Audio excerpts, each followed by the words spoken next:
Bonjour. Un revenu de base pour tout le monde, de la naissance à la mort. Est-ce que c'est une douce utopie? Peut-être. Mais ils sont nombreux à caresser cette utopie en Inde, au Brésil et en ce moment même en Suisse, où des citoyens viennent de pousser à l'organisation d'un référendum sur la question. Il aura lieu dans les 2 ans. Alors, ne pas croire pourtant que tous les partisans d'un revenu de base soient de doux utopistes libertaires, puisqu'on trouve aussi parmi ces rêveurs des penseurs et des responsables politiques libéraux, voire même ultra-libéraux.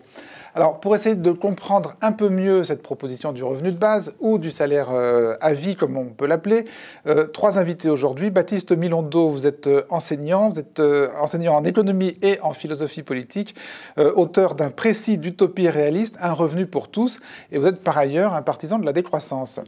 Bernard Friot, vous êtes sociologue. Alors, vous préférez parler de salaire à vie plutôt que de revenus de base, et je pense qu'on verra dans l'émission que c'est pas seulement un problème de mots, mais que c'est essentiel dans votre esprit.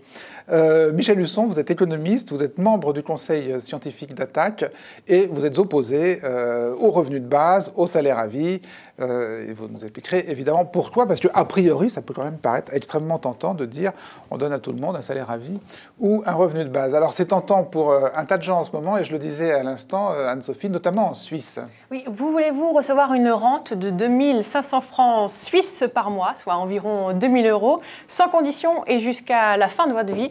Et ben, c'est la question qui sera posée aux Suisses d'ici 2 ans, à l'occasion d'un référendum rendu possible grâce à une initiative citoyenne qui a recueilli les 100 000 signatures nécessaires pour soumettre à la population un projet de loi sur le revenu de base. Donc 2000 €, ça peut nous sembler énorme à nous, mais il faut savoir que c'est le seuil de pauvreté en Suisse.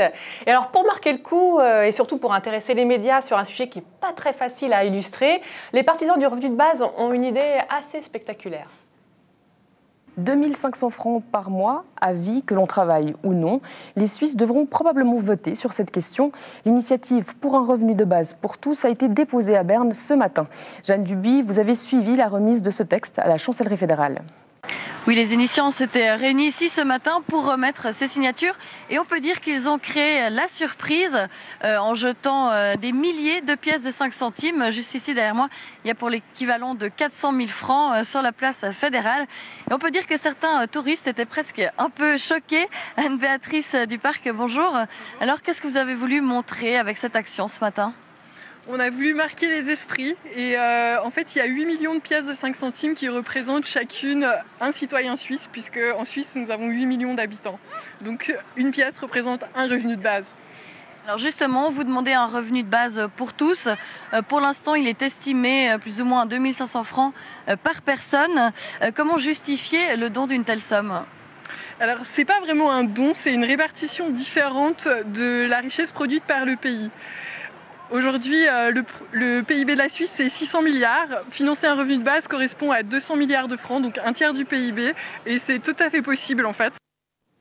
Oui, alors il existe une initiative citoyenne lancée à l'échelle de l'Europe pour porter le sujet également auprès du Parlement et de la Commission européenne. Mais alors à cette heure, cette initiative compte un peu plus de 150 000 signatures et il lui reste 1 mois pour en recueillir 1 million. Voilà, donc c'est pas gagné, mais les partisans ne lâchent rien et continuent d'organiser des manifestations un peu partout en France, comme à Montpellier cet été ou à Lille le 14 décembre dernier.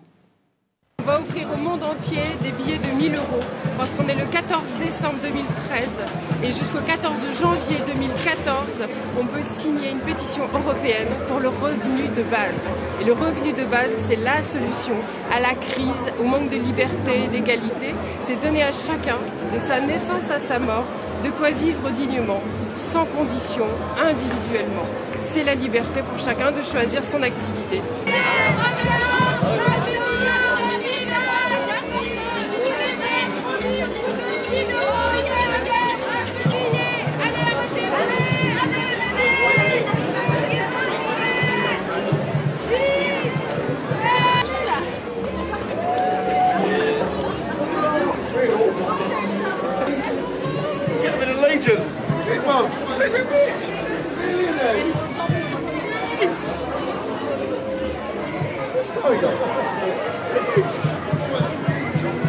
Moi, j'y crois pas, c'est tout.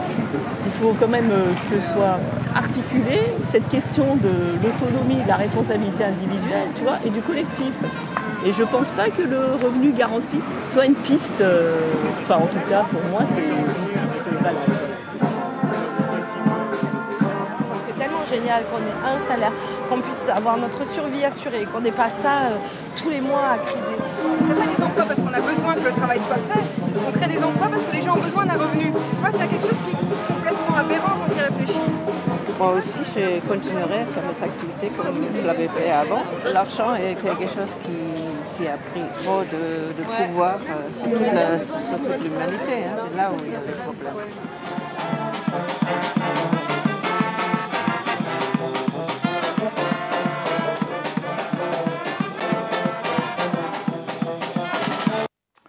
Bien. Alors, je crois que pour commencer l'émission, il faut juste être très simple et très pédago. Parce que beaucoup de gens se demandent, bah oui, un revenu de base de la naissance à la mort, qu'est-ce que c'est que cette histoire? Dans votre esprit, Baptiste Milondo, ça marche comment? C'est versé à qui? Pendant combien de temps? C'est combien? Est-ce qu'il y a des conditions? Comment ça se passe?